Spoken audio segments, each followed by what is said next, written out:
We read that violent crime is down, which is a good thing.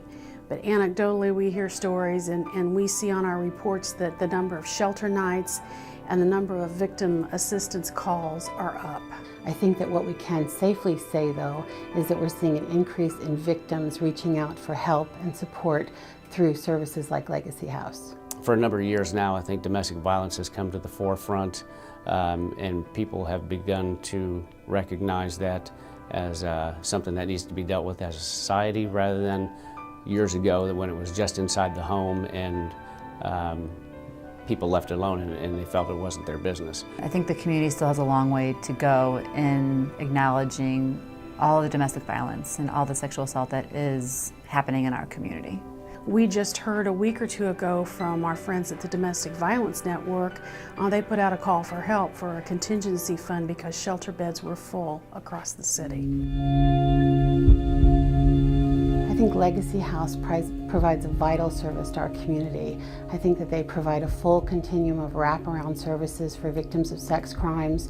I think that they offer victims a place where they can come and heal and feel empowered. I see them as an agency that serves a large body of injured people, of people who've suffered in one way or another, and they seem to put their arms around them and serve them in a very compassionate way. And I think Legacy House's vision to continue the free services, the free excellent services, is one way that we are going to help stop the perpetuation of the violence.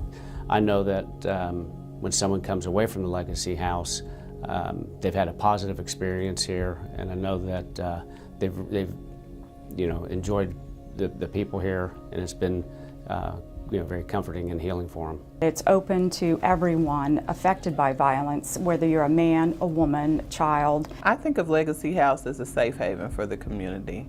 I think we have the unique distinction of being the only agency in Indianapolis that actually provides counseling services to men who've been victims of violence. They provide support services not only just to the patient, but also to the families. They provide emotional, spiritual support to victims of violent crimes that's unique to this community, because often it isn't available, and they offer it free of charge.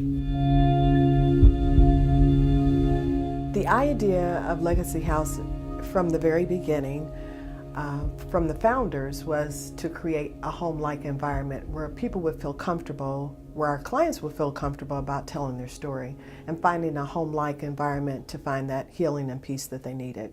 Legacy House is celebrating its 10th anniversary.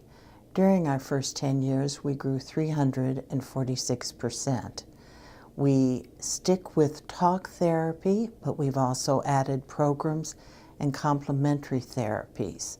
The bad news is Legacy House continues to grow. This last year, 38% of all of our clients were children. We have 3 counselors dedicated to working with children, and yet the numbers continue to increase. At Legacy House, we know that if we're to break the cycle of violence, we need to start with the children.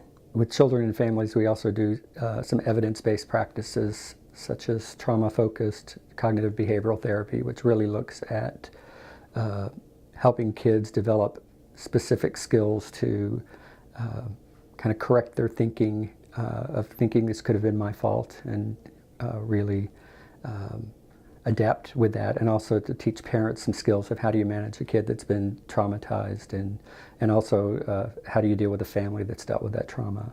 What we know here at Legacy House is that violence can be altered or stopped by changing generational patterns of behavior through the nucleus of the individual or the family or a community. There are very few places where a victim can come with their family, with loved ones, support systems, and receive all the care and the attention that they need in order to move through the criminal justice process, in order to move on to a stage of healing so that they become a survivor and a thriver. Asking anyone to recount something that horrible has happened to them,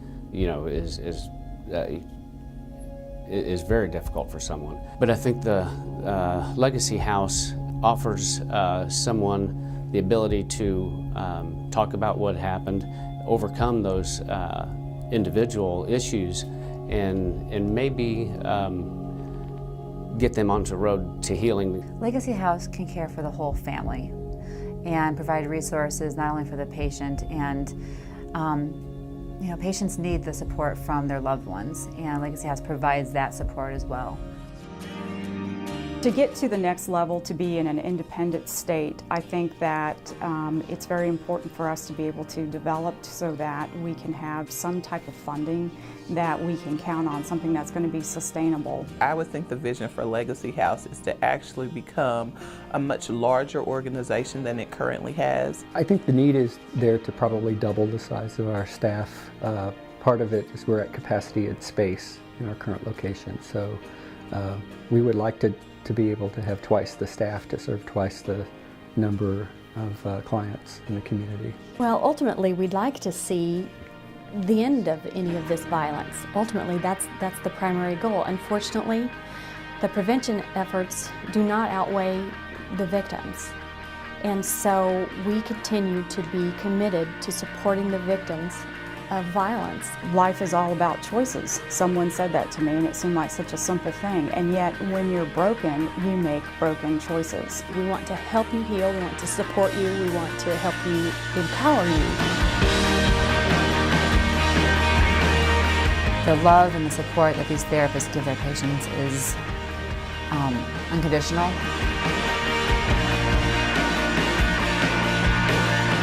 What they do, their mission, is so critically important. I just can't say enough about the passion and the quality of service that you find here at Legacy House.